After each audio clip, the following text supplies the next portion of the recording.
Desde tiempos inmemoriales, la humanidad ha buscado comprender qué significa ser libre. En su esencia, la libertad ha sido percibida como uno de los valores más elevados, el motor detrás de revoluciones, luchas sociales y transformaciones culturales. Pero, ¿somos realmente libres? En el mundo moderno, lleno de elecciones aparentes, fuerzas invisibles moldean nuestras decisiones. La política, la economía y la tecnología configuran un entorno donde la libertad se convierte, en muchos casos, en una ilusión cuidadosamente construida. Isaiah Berlin, en su célebre obra sobre la libertad, destacó que esta no es un concepto unívoco. Puede ser entendida como la ausencia de restricciones externas, lo que llamó libertad negativa, o como la capacidad de autodeterminación, conocida como libertad positiva. Sin embargo, en la sociedad contemporánea, ninguna de estas formas de libertad parece estar plenamente garantizada. A medida que nos adentramos en esta reflexión, descubriremos cómo la idea de libertad ha evolucionado a lo largo de la historia y cómo enfrentamos hoy sus paradojas más complejas. Este documental es un viaje por las ideas de Sócrates, Marx, Nietzsche, Foucault, Sartre y muchos más, para entender si la libertad, como la entendemos, es un mito o una realidad posible. Exploraremos sus fundamentos, su manipulación en las sociedades modernas y, sobre todo, cómo podemos recuperarla. La libertad no es más que la oportunidad de ser mejor. Isaiah Berlin. Para los filósofos de la antigüedad, la libertad no era una cuestión de ausencia de restricciones externas, como solemos entenderla hoy. Más bien, estaba profundamente ligada al control interno, al dominio de uno mismo y a la búsqueda de la virtud. Esta visión de la libertad se centraba en el desarrollo del carácter, la razón y la capacidad para actuar en consonancia con un bien mayor. Sócrates, uno de los pilares de la filosofía occidental, veía la libertad como una conquista interna. Para él, el autoconocimiento era la clave para alcanzar una vida libre y virtuosa. En sus diálogos, Sócrates argumentaba que la ignorancia era una forma de esclavitud, ya que aquellos que no comprenden sus propios deseos y motivaciones son dominados por impulsos irracionales. Su famosa frase, "una vida sin examen no vale la pena ser vivida", encapsula esta idea: solo a través de la reflexión podemos emanciparnos de las cadenas de la ignorancia. Platón, discípulo de Sócrates, desarrolló estas ideas en su teoría del alma y del gobierno justo. En su obra La República, Platón describe el alma humana como una estructura tripartita compuesta por la razón, el espíritu y los deseos. Según él, la verdadera libertad se alcanza cuando la razón gobierna sobre las otras partes del alma, logrando un equilibrio que permite actuar en consonancia con el bien. Platón utilizó la alegoría del carro alado para ilustrar este concepto. La razón es el auriga que guía los caballos del espíritu y los deseos, manteniéndolos bajo control para avanzar hacia metas elevadas. Por su parte, Aristóteles ofreció una visión más práctica de la libertad, enraizada en la ética y la política. Para Aristóteles, la libertad era la capacidad de deliberar y elegir en función de un propósito. En su obra Ética a Nicómaco, sostiene que somos libres cuando nuestras decisiones están guiadas por la virtud, un hábito que se cultiva a través de la repetición de actos justos. Esta visión resalta que la libertad no es un estado pasivo, sino una actividad constante que requiere disciplina y reflexión. En el ámbito político, Aristóteles identificaba a la polis como el espacio donde los ciudadanos podían ejercer su libertad al participar activamente en la vida pública, deliberando y tomando decisiones colectivas. Sin embargo, para los griegos, esta libertad estaba reservada a una élite. Las mujeres, los esclavos y los extranjeros no gozaban de los mismos privilegios, lo que pone de manifiesto las limitaciones de estas concepciones tempranas de la libertad. Aún así, sus ideas sentaron las bases para siglos de reflexión filosófica sobre lo que significa ser verdaderamente libre. En la antigüedad, la libertad no era concebida como un derecho universal, sino como un logro personal y comunitario. Era el resultado de un esfuerzo constante por dominar las pasiones y actuar en armonía con un bien superior. Esta concepción contrasta con las ideas modernas de la libertad como un derecho inalienable, abriendo preguntas sobre si la verdadera libertad depende más de nuestro control interno que de las circunstancias externas. Con estas bases filosóficas en mente, avanzaremos hacia cómo la libertad fue reinterpretada en épocas posteriores, particularmente durante el Renacimiento y la Ilustración, donde se gestaron conceptos fundamentales que aún hoy influyen en nuestra comprensión del libre albedrío y la autonomía. El paso de la antigüedad a la modernidad trajo consigo transformaciones significativas en la manera de entender la libertad. Durante el Renacimiento y la Ilustración, la humanidad comenzó a alejarse de las visiones teleológicas del mundo propuestas por los antiguos griegos, adoptando una perspectiva más individualista, centrada en los derechos y capacidades inherentes a cada persona. Este cambio marcó el inicio de una revolución filosófica en torno al concepto de libertad, destacando la importancia de la autodeterminación y la autonomía moral. En este contexto, John Locke, una figura clave del empirismo inglés, redefinió la libertad como un derecho natural inherente al individuo. Según Locke, los seres humanos nacen libres e iguales, con derechos inalienables como la vida, la libertad y la propiedad. En su obra Dos tratados sobre el gobierno civil, Locke argumentó que la libertad no consiste en actuar según los impulsos, sino en vivir bajo leyes consensuadas que protejan estos derechos naturales. Esta concepción influyó profundamente en la Declaración de Independencia de los Estados Unidos y en las revoluciones democráticas que transformaron el mundo occidental. Sin embargo, Locke no fue el único pensador en reconfigurar la libertad. En Alemania, Immanuel Kant llevó el concepto de autonomía a nuevas alturas. Para Kant, la verdadera libertad no es simplemente la capacidad de hacer lo que se desea, sino la capacidad de actuar conforme a principios morales autoimpuestos. En su obra Fundamentación de la metafísica de las costumbres, Kant argumenta que ser libre significa obedecer las leyes que uno mismo se da, basadas en el imperativo categórico, actuar de manera que tu conducta pueda convertirse en una ley universal. Esta visión de la libertad como autodeterminación moral introduce una dimensión ética que trasciende el simple deseo, posicionando la razón como la guía principal de la voluntad. Mientras tanto, en el ámbito político, la Ilustración introdujo una distinción fundamental que continúa siendo relevante hoy: la diferencia entre libertad negativa y libertad positiva, un marco que más tarde sería popularizado por el filósofo Isaiah Berlin. La libertad negativa se refiere a la ausencia de restricciones externas, mientras que la libertad positiva se centra en la capacidad de autodominio y realización personal. Este debate revela tensiones fundamentales en nuestra comprensión de la libertad. ¿Es suficiente eliminar las barreras externas para ser verdaderamente libres, o necesitamos algo más, como el control interno y la capacidad de actuar con propósito? A medida que estas ideas ganaban terreno, también surgieron críticas y matices. Jean-Jacques Rousseau, en su obra El contrato social, advirtió que la libertad individual no puede existir sin un compromiso colectivo. Para Rousseau, la verdadera libertad se encuentra en la voluntad general, es decir, en el sometimiento del individuo a las leyes que él mismo contribuye a crear dentro de una comunidad. Esta visión plantea un desafío: la tensión entre los derechos individuales y las demandas de la colectividad. Estos pensadores de la modernidad temprana sentaron las bases para la comprensión contemporánea de la libertad como un derecho humano fundamental. Pero también introdujeron preguntas que siguen resonando. ¿Hasta qué punto nuestras elecciones son realmente nuestras? ¿Qué ocurre cuando las leyes, las estructuras sociales o incluso nuestras propias emociones interfieren en nuestra capacidad de autodeterminación? Con estas reflexiones, nos adentramos en la era moderna, donde la industrialización, el capitalismo y las tecnologías avanzadas introdujeron nuevas dinámicas de poder y control. En esta próxima etapa, exploraremos cómo la libertad comenzó a ser despojada de su esencia más profunda, transformándose en una ilusión cuidadosamente construida por fuerzas externas. Con la llegada de la era industrial y el ascenso del capitalismo, el concepto de libertad comenzó a distorsionarse.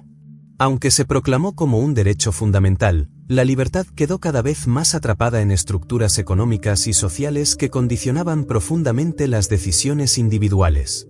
El sociólogo y economista Karl Marx describió esta paradoja en su análisis del capitalismo, señalando que, bajo este sistema, los trabajadores aparentemente libres estaban en realidad alienados de su propia labor, de los productos que creaban y, en última instancia, de su humanidad.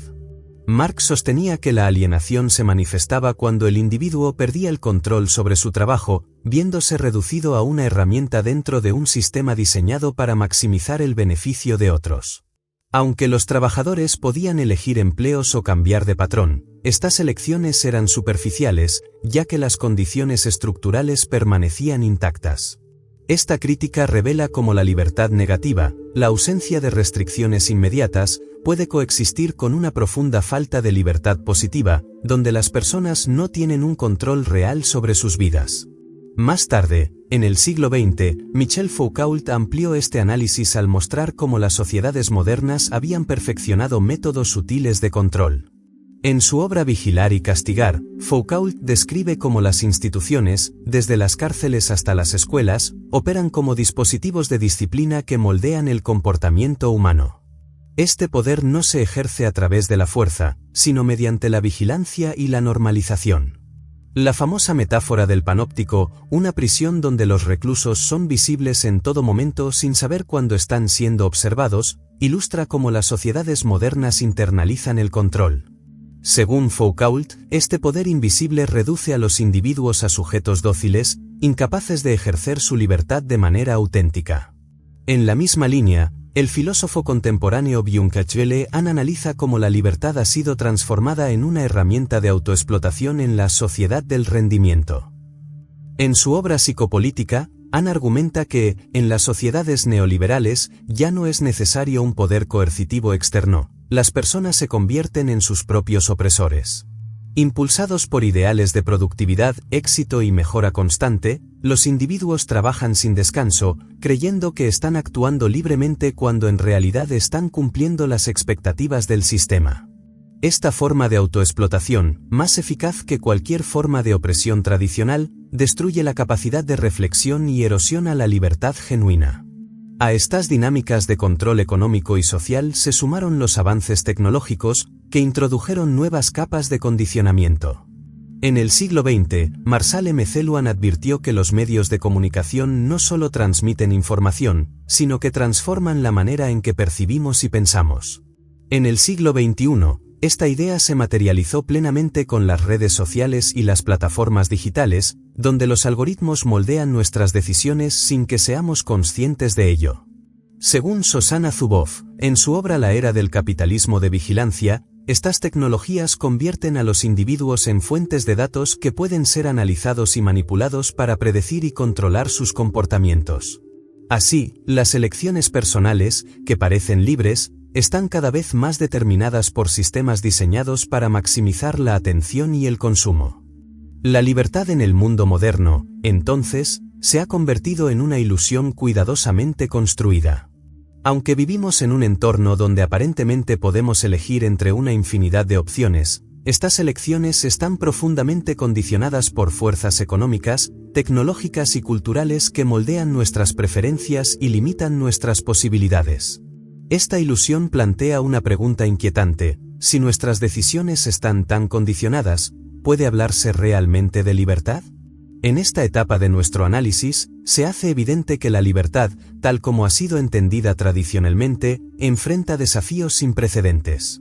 En la próxima sección, exploraremos cómo la psicología moderna ha contribuido a desentrañar las limitaciones internas de nuestra libertad, revelando que incluso nuestras decisiones más personales están influenciadas por procesos inconscientes y patrones de comportamiento profundamente arraigados. A medida que la filosofía y la sociología examinaban las fuerzas externas que limitan nuestra libertad, la psicología contemporánea profundizó en las barreras internas, revelando que nuestra capacidad de decidir y actuar está moldeada por procesos inconscientes y patrones de comportamiento profundamente enraizados. Estas investigaciones desafiaron la noción de libre albedrío, mostrando que nuestras decisiones a menudo están condicionadas por factores que escapan a nuestra conciencia.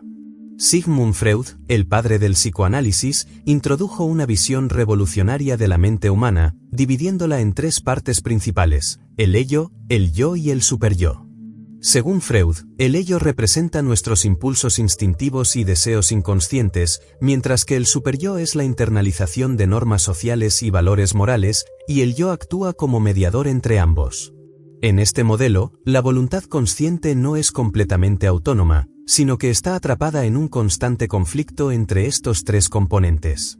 Freud argumentó que gran parte de lo que consideramos decisiones libres son, en realidad, el resultado de deseos reprimidos que emergen de nuestro inconsciente. Esta idea fue desarrollada por otros psicólogos, quienes profundizaron en cómo las fuerzas internas influyen en nuestras elecciones.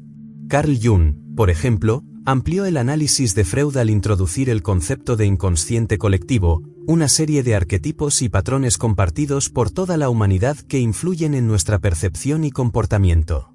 Para Jung, nuestra voluntad no solo está moldeada por experiencias personales, sino también por estas estructuras universales que actúan como guías invisibles en nuestras decisiones. En el ámbito de la psicología experimental, los trabajos de Daniel Kahneman desafiaron aún más la idea de una voluntad racional. En su obra Pensar rápido, pensar despacio, Kahneman divide el pensamiento humano en dos sistemas: el sistema 1, rápido e intuitivo, y el sistema 2, lento y deliberativo. Aunque el sistema 2 está asociado con la toma de decisiones conscientes, gran parte de nuestras elecciones cotidianas son guiadas por el sistema 1, que opera automáticamente y sin esfuerzo. Este proceso, aunque eficiente, puede llevarnos a tomar decisiones basadas en sesgos cognitivos y emociones inmediatas, más que en un razonamiento racional y libre. Además, el conductismo, liderado por psicólogos como B.F. Skinner, ofreció una perspectiva radicalmente diferente sobre la libertad. Skinner argumentó que todo comportamiento humano está condicionado por el entorno y que nuestras acciones son el resultado de estímulos y refuerzos externos. En su obra Más allá de la libertad y la dignidad, Skinner desafió la idea del libre albedrío, sugiriendo que nuestras elecciones no son verdaderamente libres, sino que están determinadas por un complejo sistema de condicionamiento. Aunque esta visión fue criticada por su aparente negación de la autonomía humana, subrayó la importancia de entender cómo las influencias externas moldean nuestro comportamiento.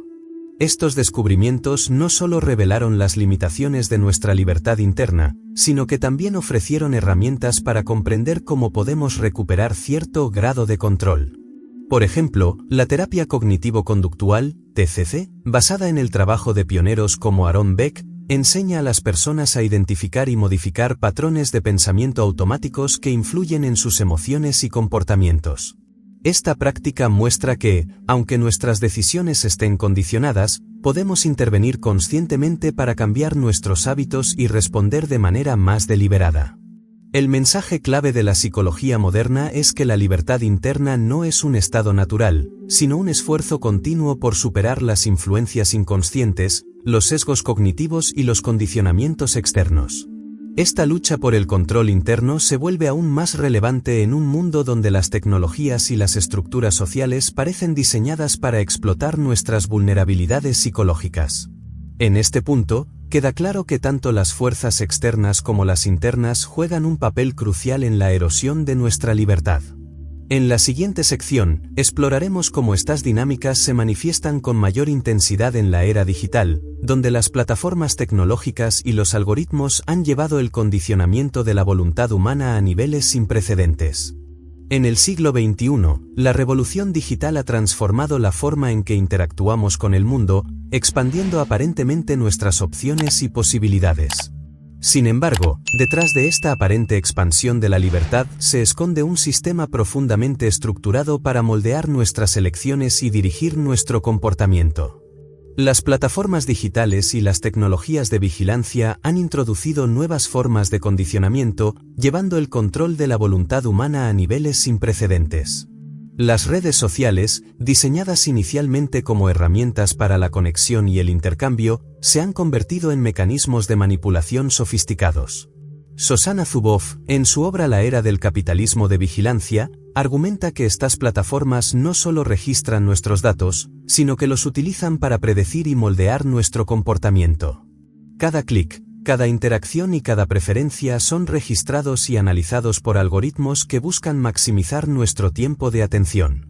Este sistema convierte a los usuarios en productos, donde las empresas tecnológicas no solo monitorean, sino que influyen activamente en nuestras decisiones.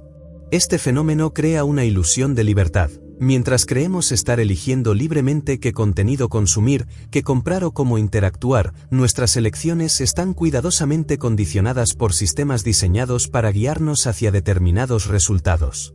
Tristan Harris, es diseñador ético de Google, describe cómo las plataformas están estructuradas para explotar nuestras vulnerabilidades psicológicas, utilizando estrategias como notificaciones, recomendaciones personalizadas y recompensas intermitentes para mantenernos enganchados. Estas técnicas, inspiradas en el condicionamiento conductual de B.F. Skinner, transforman la voluntad humana en un recurso manipulable.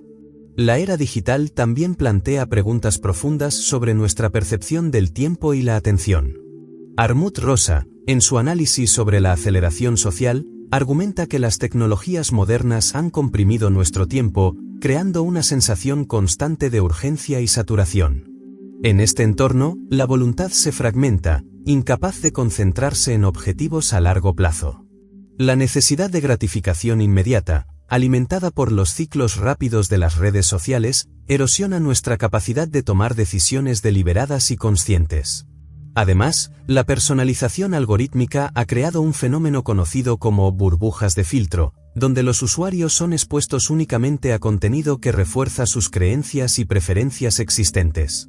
Este aislamiento cognitivo no solo limita la diversidad de perspectivas, sino que también fortalece patrones de pensamiento predecibles, reduciendo aún más nuestra capacidad de elegir libremente. Como resultado, la libertad de pensamiento se ve comprometida, atrapada en un ecosistema diseñado para maximizar la conformidad y el consumo. Sin embargo, no todos los efectos de la tecnología son negativos. Las mismas herramientas que pueden manipular nuestra voluntad también pueden ser utilizadas para empoderarnos. Las aplicaciones de mindfulness, los foros de discusión filosófica y las plataformas educativas ofrecen recursos para cultivar el autoconocimiento y la reflexión crítica. Pero para aprovechar estas oportunidades, es necesario un cambio consciente en la forma en que interactuamos con la tecnología. La paradoja de la era digital radica en que nunca antes habíamos tenido tanto acceso a información y recursos, y al mismo tiempo, nunca habíamos estado tan condicionados en nuestras elecciones. La verdadera libertad en este contexto no consiste simplemente en desconectarse, sino en aprender a navegar este entorno con conciencia, recuperando el control sobre nuestra atención y nuestras decisiones. Con este análisis, se hace evidente que la lucha por la libertad en la era digital no es solo una cuestión tecnológica, sino también filosófica y ética. En la próxima sección, exploraremos posibles caminos para recuperar esta libertad perdida, integrando prácticas individuales y cambios colectivos que nos permitan reconstruir nuestra capacidad de autodeterminación en un mundo cada vez más complejo. Ante las fuerzas económicas, tecnológicas y psicológicas que han condicionado nuestra capacidad de elegir y actuar, la recuperación de la libertad se presenta como un desafío monumental, pero no imposible. Este esfuerzo requiere tanto estrategias individuales para fortalecer la autonomía personal como acciones colectivas que cuestionen y transformen las estructuras que perpetúan el control. La libertad, lejos de ser un estado garantizado, es una conquista diaria que demanda conciencia, reflexión y resistencia. En el plano individual, el autoconocimiento emerge como una herramienta clave. Como enseñó Sócrates, conócete a ti mismo es el punto de partida para una vida auténtica y libre. La introspección nos permite identificar las influencias externas e internas que moldean nuestras decisiones, desde sesgos cognitivos hasta patrones emocionales inconscientes. Prácticas como el mindfulness, popularizadas por Jon Kabat-Zinn, ofrecen herramientas prácticas para cultivar la atención plena y fortalecer la capacidad de tomar decisiones conscientes. Al reducir el ruido mental y recuperar el control sobre nuestra atención, estas prácticas ayudan a contrarrestar las distracciones constantes de la era digital. La filosofía también ofrece perspectivas útiles para fortalecer nuestra capacidad de autodeterminación. Jean-Paul Sartre, al destacar la responsabilidad inherente a nuestra libertad, nos recuerda que incluso en un mundo lleno de condicionamientos, seguimos siendo responsables de nuestras elecciones. Aunque esta idea puede ser abrumadora, también es empoderadora. Al aceptar la responsabilidad por nuestras acciones, recuperamos el control sobre nuestro destino. De manera similar, Søren Kierkegaard nos invita a vivir con autenticidad, enfrentándonos al vacío de significado y construyendo un propósito propio en lugar de adoptar valores impuestos por la sociedad. Otro enfoque clave es el desarrollo de hábitos conscientes. Según James Clear, autor de Hábitos Atómicos, pequeños cambios consistentes pueden transformar nuestras vidas.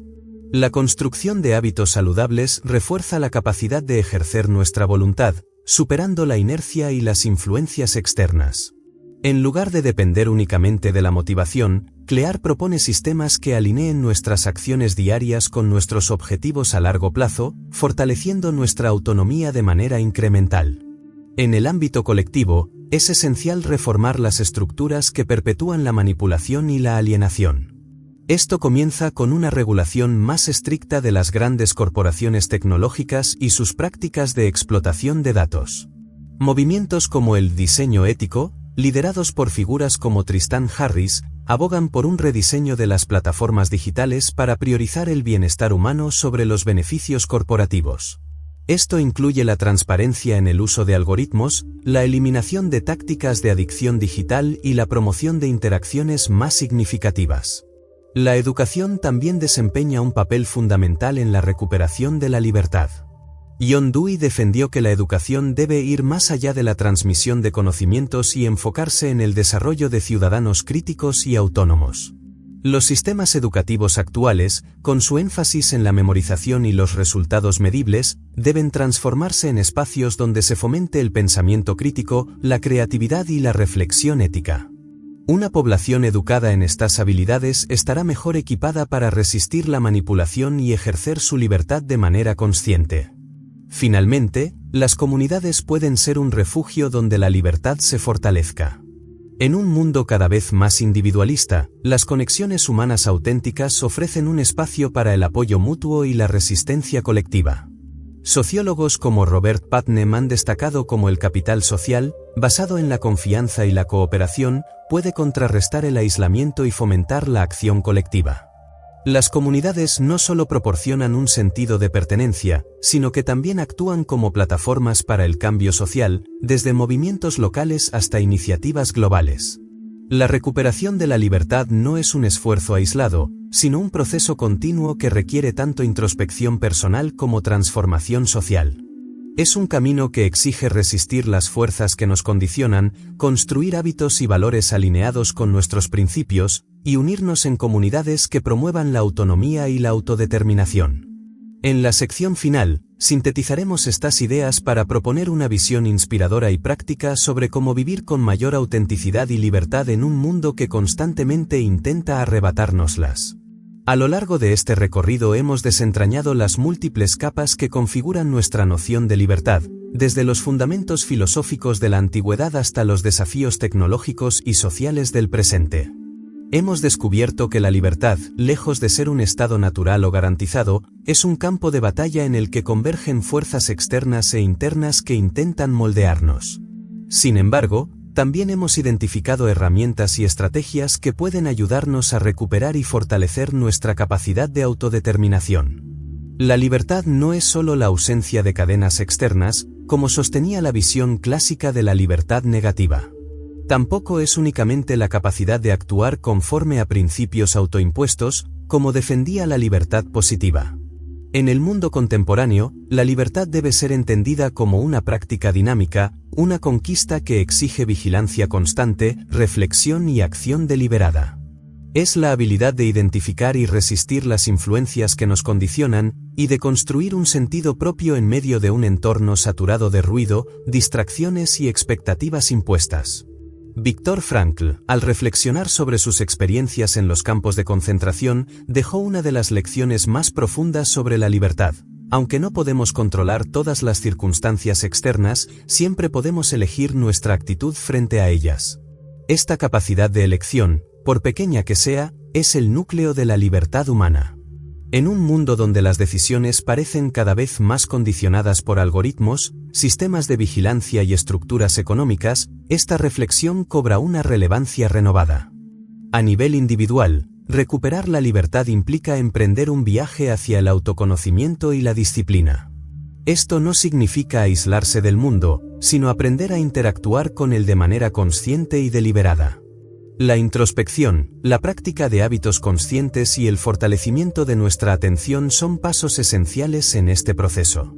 Pero también requiere una dosis de coraje, el coraje para cuestionar nuestras creencias, para enfrentar la incertidumbre y para elegir un camino auténtico, incluso cuando va en contra de la corriente dominante.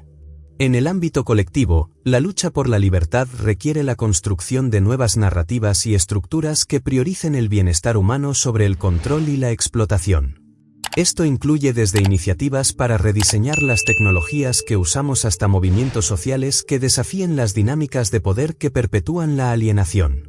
La libertad no puede ser un logro únicamente individual, es un bien colectivo que se fortalece cuando trabajamos juntos para construir un mundo más justo y equitativo. Este documental cierra con una reflexión inspiradora. Aunque el camino hacia la libertad está lleno de obstáculos, también está cargado de posibilidades. Cada decisión consciente, cada acto de resistencia contra la inercia y cada esfuerzo por construir una vida auténtica son pasos hacia una libertad más plena. Como dijo Albert Camus, la verdadera generosidad hacia el futuro consiste en darlo todo en el presente. La libertad es, en última instancia, una obra inacabada, una conquista permanente que define nuestra humanidad.